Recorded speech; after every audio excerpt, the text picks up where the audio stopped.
Hello everyone, कैसे हैं आप सब लोग। आप लोगों को पता है कि हम लोगों ने कंप्यूटर की क्लासेस स्टार्ट करी हैं। आज आपको लेक्चर नंबर सेकंड मिलेगा जो होगा जनरेशन ऑफ कंप्यूटर्स के ऊपर। पहला टॉपिक हम लोगों ने करा था वो था इंट्रोडक्शन। बेसिकली हमने जो चीज़ें यहाँ पे कवर करी है वो एमसीक्यूज फॉर्मेट में करा है जो आपके एग्जाम में पूछी जाएगी। मैंने आपको अलग से वो पॉइंट नोट करवाए हैं, आप लोग उनको लिखें। जो चीज़ें मैं स्पेसिफिकली यहाँ पे ब्लैक कलर से लिखूंगा वो आप लोगों को नोट करनी है, सारी डिटेल्स में आपको नहीं जाना है। और कोशिश करनी है हमारा हर एक लेक्चर आपके एक ही पेज पे आप उसके नोट्स बनाएं। और जब आप लोग रिवाइज करने जाएं तो आपको काफ़ी हेल्प होगी। आज मैं आपको यहाँ पे पहले करवाऊंगा जनरेशन ऑफ कंप्यूटर्स। क्या एग्जाम में क्वेश्चन पूछे जाते हैं हम स्पेसिफिकली उन्हीं पे बात करेंगे। उसके बाद मैं आपसे यहाँ पे 4-5 एमसीक्यूज डिस्कस करूंगा। जो लोग ये चैनल पहली बार देखें आप इस चैनल को सब्सक्राइब कर लें ताकि आपको हर एक अपडेट मिलता रहे। क्या क्या हमने पढ़ चुके हैं पहले मैं आपको एक क्विक ओवरव्यू यहाँ पे दे देता हूँ। हमने कल पढ़ा था कंप्यूटर वर्ड आया कहाँ से, मकसद क्या है, स्पीड क्या रहती है, वर्सेटैलिटी पे बात करी थी, एक्यूरेसी पे बात करी थी। फिर हमने कुछ कंप्यूटर्स के बारे में बात करी थी। अबेकस पहला कंप्यूटर था, चाइना से आया था। नेपियर बोन्स पे बात करी हम लोगों ने। पंच कार्ड और हॉलरेथ मशीन दोनों किसने बनाए हैं, ये बनाए थे आपके हरमन हॉलरेथ ने। इसके बाद हमने बात करी थी कि चार्ल्स बेबेज को क्यों कहा जाता है फादर ऑफ कंप्यूटर, उस पर बात करी। मार्क वन कंप्यूटर कब आया, एबीसी जो आपका कंप्यूटर है अनप्रोग्रामेबल, उस पर हम लोगों ने डिस्कशन करी। और फिर हम लोगों ने बात करी थी जो आपके एग्जामिनर के फेवरेट क्वेश्चंस रहते हैं एग्जाम में, एनियाक, एडवैक, एडसैक, इन पे बात करी। तो आज हम बात करेंगे जिस टॉपिक पे वो होगा आपका इम्पॉर्टेंट टॉपिक है, एग्जाम पॉइंट ऑफ व्यू से आपको पूछा जाएगा, जनरेशन ऑफ कंप्यूटर्स। तो हम लोग डायरेक्ट जनरेशन ऑफ कंप्यूटर्स पे बात करते हैं अब यहाँ पे। सबसे पहली चीज आप लोगों को यहाँ पे समझना होगा कि जनरेशन ऑफ कंप्यूटर्स होती क्या है, कहाँ से ये चीज आए, कहाँ से वर्ड ड्राइव हुए हैं, ये इंपॉर्टेंट क्यों है एग्जाम पॉइंट ऑफ व्यू से, सब हम डिस्कस करेंगे यहाँ पे।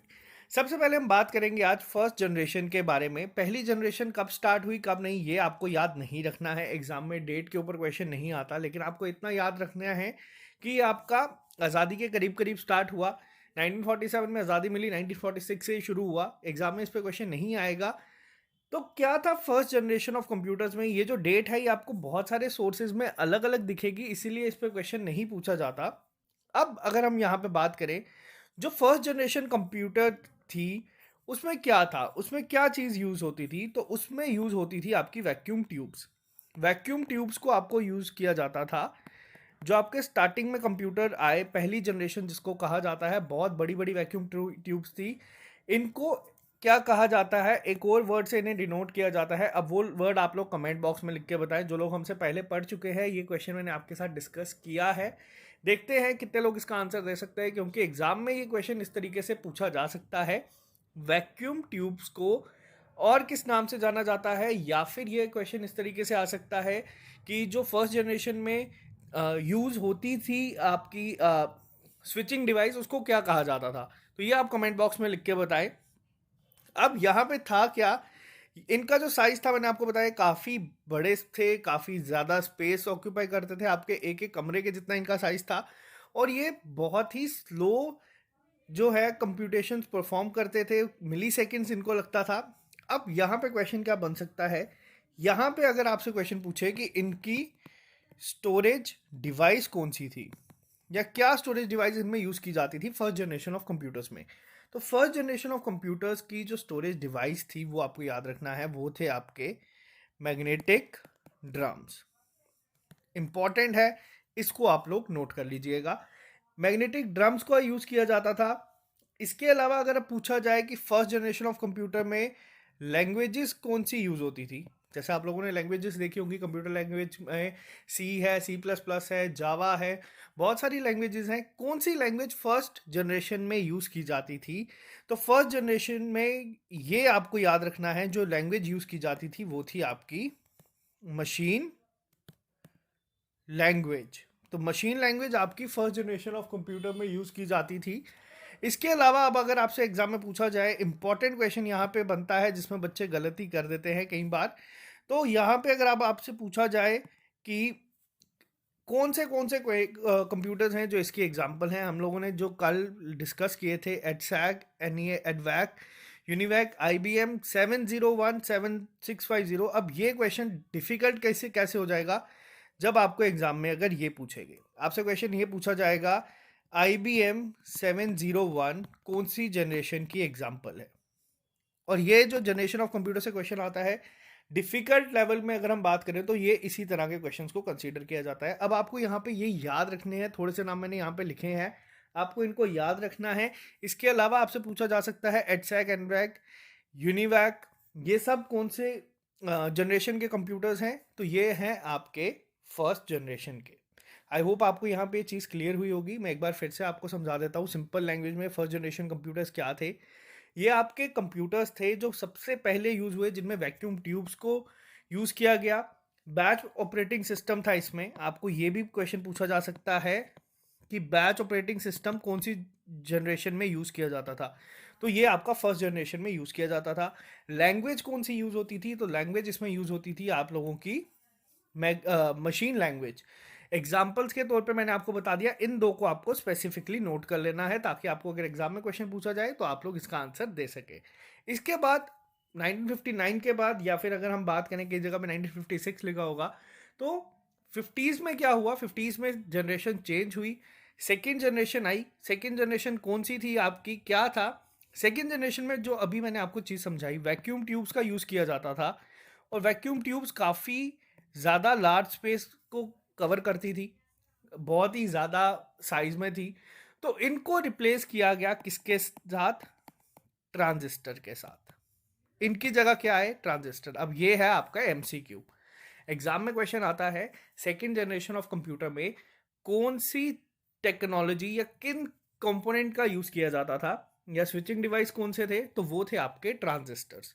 याद रखना, ट्रांजिस्टर में सेकेंड और थर्ड जनरेशन में काफ़ी कंफ्यूजन होती है, वो भी मैं इसी लेक्चर में आपकी क्लियर कर दूंगा। अब यहाँ पे क्या था, यहाँ पे अगर अब आपसे पूछा जाए ये लैंग्वेज कौन सी यूज़ करते थे, तो जो लैंग्वेज ये यूज़ करते थे, तो पहली चीज़ यहाँ पे आपको याद रखना है, लैंग्वेज ये यूज़ करते थे आपके असेंबली लैंग्वेज। आप लोगों ने इसके बारे में भी पढ़ा हुआ होगा। असेंबली लैंग्वेज का यहाँ पे यूज़ होता था। हाई लेवल लैंग्वेज इंट्रोड्यूस होना शुरू हो गई थी, बीच में यूज़ होती थी, लेकिन अगर एग्जाम में क्वेश्चन इस तरीके का आता है कि असेंबली लैंग्वेज आपकी कौन सी जनरेशन में इस्तेमाल होना शुरू हुई, तो ये आपको याद रखना है, सेकेंड जनरेशन में क्या आया आपका? Assembly language.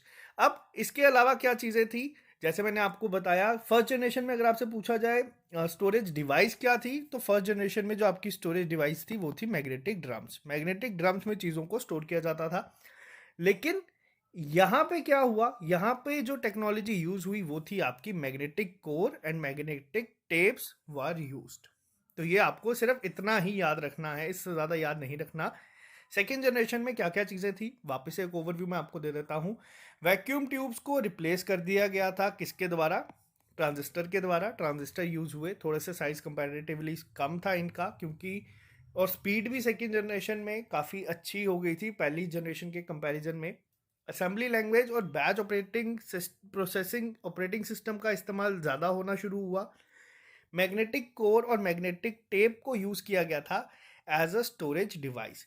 लेकिन अब यहाँ पे वापस से अगर एग्जामिनर चाहे तो आपसे क्वेश्चन सीधा इसी फॉर्म में, अब हर एक टॉपिक पे आपका या तो इजी क्वेश्चन बन सकता है या तो डिफिकल्ट। इजी में क्या हो जाएगा, इजी में आपसे पूछ लिया जाएगा कि ट्रांजिस्टर कौन सी जनरेशन में यूज़ हुए। अगर इसको डिफिकल्ट बना देगा एग्जामिनर, तो एग्जामिनर आपसे पूछ लेगा IBM 1620 कौन सी जनरेशन का कंप्यूटर है। तो यहाँ पे जो मोस्ट इंपॉर्टेंट है वो यहाँ पे आपको अलग से दिख जाएंगे, आप लोग इसको नोट कर लीजिएगा, ज़्यादा इस पर स्ट्रेस मत दीजिएगा। याद रहे तो अच्छी बात है, नहीं रहे तो कोई बात नहीं। एग्जाम में ये अगर क्वेश्चन चला गया तो काफ़ी डिफिकल्ट माना जाएगा, लेकिन अगर आप एक बार अपने हाथ से लिख लेंगे तो आपको याद रहेगा। फिर 1965 के बाद क्या हुआ ऐसा, कौन सी जनरेशन आई? Third generation. थर्ड जनरेशन कहाँ किस बेसिस पे अलग थी इनसे, तो थर्ड जनरेशन ऑफ कंप्यूटर में क्या था, इन्होंने ट्रांजिस्टर को भी रिप्लेस किया। मोस्ट इंपॉर्टेंट क्वेश्चन आपको बहुत बार एग्जाम में दिखेगा, 2-3 तरीके से दिखता है। ट्रांजिस्टर को इन्होंने रिप्लेस कर दिया। ट्रांजिस्टर को रिप्लेस किया किसके साथ? IC के साथ। IC क्या है, अब ये अपने आप में क्वेश्चन है, ये एग्जाम में पूछा जाता है। ये है आपका इंटीग्रेटेड सर्किट। इंटीग्रेटेड सर्किट के साथ इनको रिप्लेस किया गया।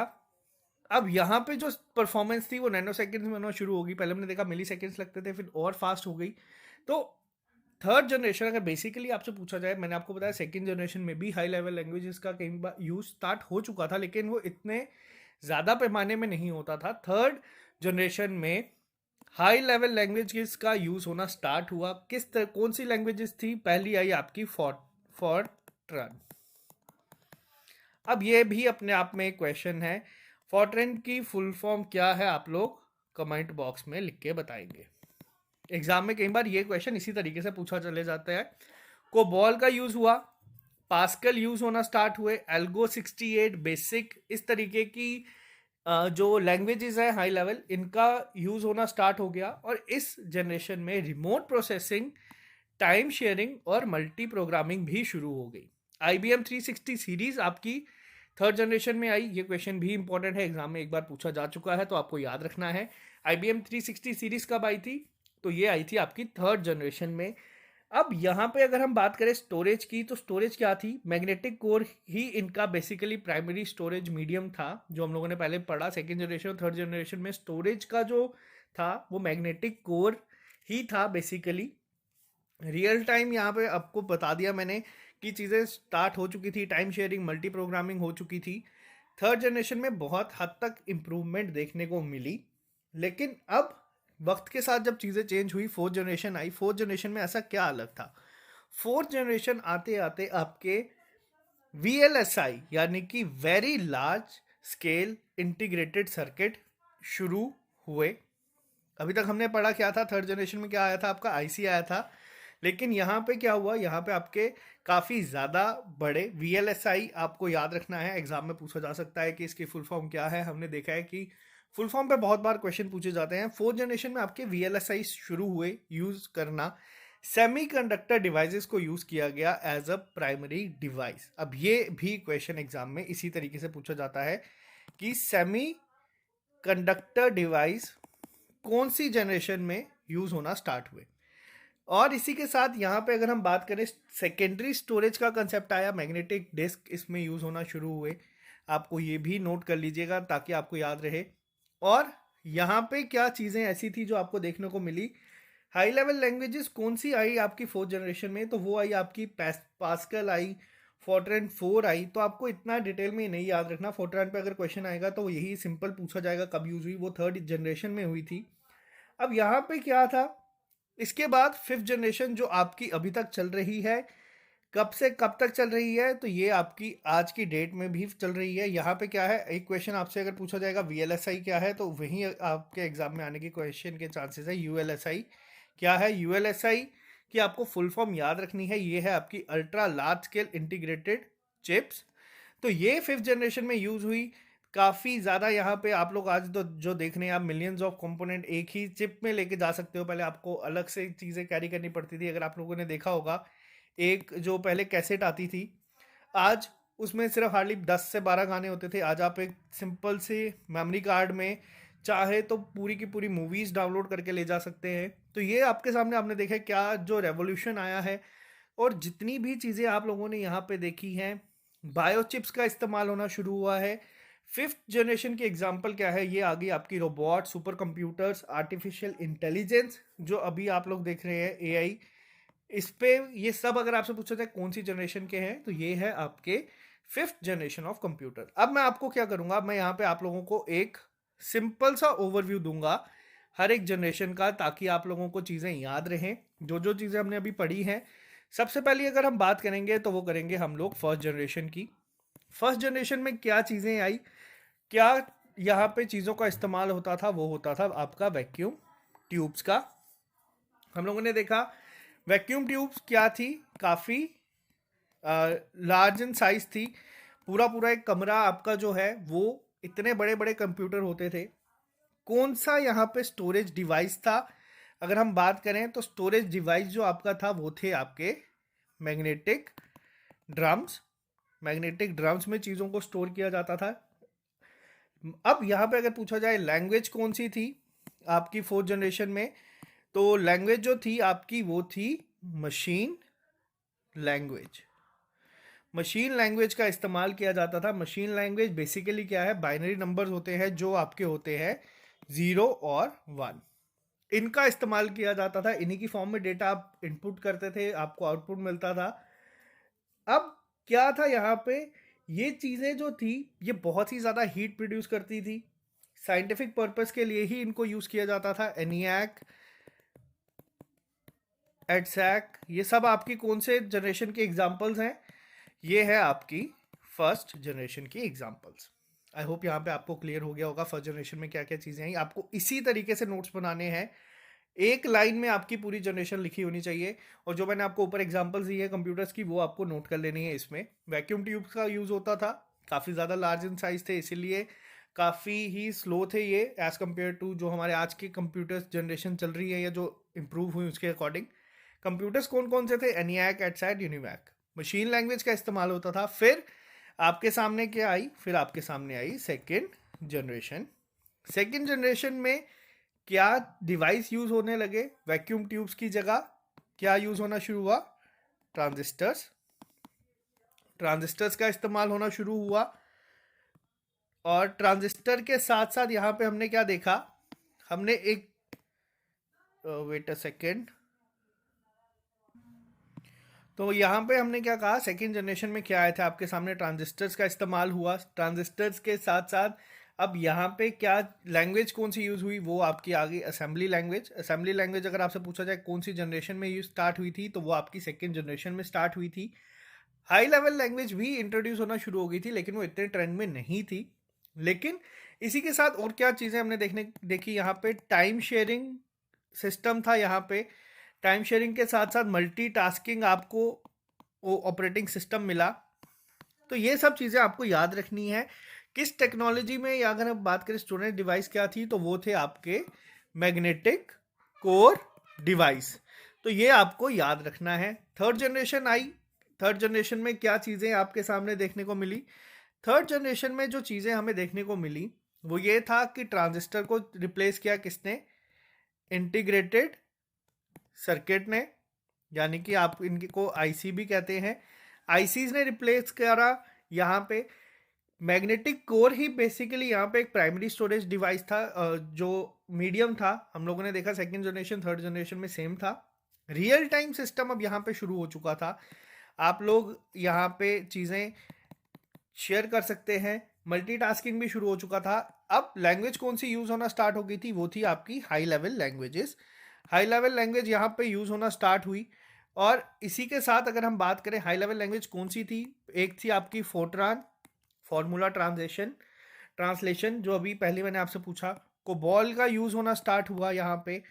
एल्गोल का यहाँ पे यूज़ होना स्टार्ट हुआ इस जनरेशन में। फिर क्या आई हमारी फोर्थ जनरेशन। फोर्थ जनरेशन में क्या क्या चीज़ें थी जो अलग देखने को मिली हमें? फोर्थ जनरेशन में जो पहली चीज़ हम लोगों ने देखी वो ये देखा कि आपके आईसी क्या बन गए थे? अब वो बन गए थे आपके VLSI, यानी कि very large scale integrated chips.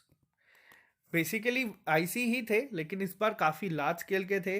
काफ़ी ही ज़्यादा चीज़ें थी इसमें। स्टोरेज मीडियम आपका क्या हो गया था यहाँ पे? स्टोरेज मीडियम आपके हो गए थे इस बार सेमीकंडक्टर्स।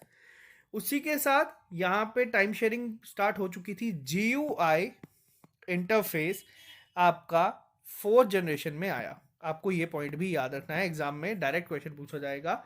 GUI की फुल फॉर्म आप लोग मुझे कमेंट बॉक्स में लिख के बताएंगे क्या होता है। डिस्ट्रीब्यूटेड सिस्टम था। इंटेल 4004 चिप भी आपकी फोर्थ जनरेशन में ही आई है, आपको ये भी याद रखना है। कल हमने डिस्कस करी थी पहला माइक्रो प्रोसेसिंग चिप कौन सी थी? इंटेल 404। कहाँ पे आई? फोर्थ जनरेशन में ये आई थी। इसके अलावा अगर हम यहाँ पे बात करें फिफ्थ जनरेशन जो आपके सामने आई, फिफ्थ जनरेशन में क्या थी चीज़ें? फिफ्थ जनरेशन में हम लोगों ने देखा आपके VLSI क्या बन गए थे? ULSI, ultra large scale integrated chip. Technology बहुत ज़्यादा एडवांस हो गई। क्या क्या यूज़ होने लगे? AI, आपके artificial intelligence, robotics, super computers. तो ये आपको ये क्वेश्चन भी डायरेक्ट एग्जाम में पूछा जाएगा कि ये टेक्नोलॉजीज आपकी किस जनरेशन की है। तो ये आपके फिफ्थ जनरेशन में स्टार्ट हुई यूज़ होना। तो आई होप मैंने आपको पांचों जनरेशन का यहाँ पे एक आइडिया दे दिया है, क्या क्या चीज़ें आई, किस तरीके से चीज़ों को किया गया। अब यहाँ पे किस तरीके से एमसीक्यूज बनते हैं वो एमसीक्यूज का मैं आपको एक बार ही आइडिया दूंगा। बच्चों की रिक्वेस्ट ये आ रही थी कि MS वर्ड, MS एक्सेल, इन पे पहले लेक्चर लेके आए, क्योंकि इनके बारे में पिछली बार भी बहुत कम लोगों ने पढ़ाया। तो मैं कोशिश ये करूंगा कि अगला लेक्चर मैं आपको इन्हीं पे प्रोवाइड करूं डायरेक्ट। एक आपको ओवरव्यू देना था यहाँ पे कि किस तरीके से क्लासेस चलेंगी। तो अगर आपको क्लासेस पसंद आई, आप चैनल को सब्सक्राइब कर ले ताकि आपको हर एक अपडेट मिलता रहे। तो आज के लिए सिर्फ इतना ही, मिलते हैं आप लोगों से कल लेक्चर के साथ। Okay guys, bye bye, take care, all the best.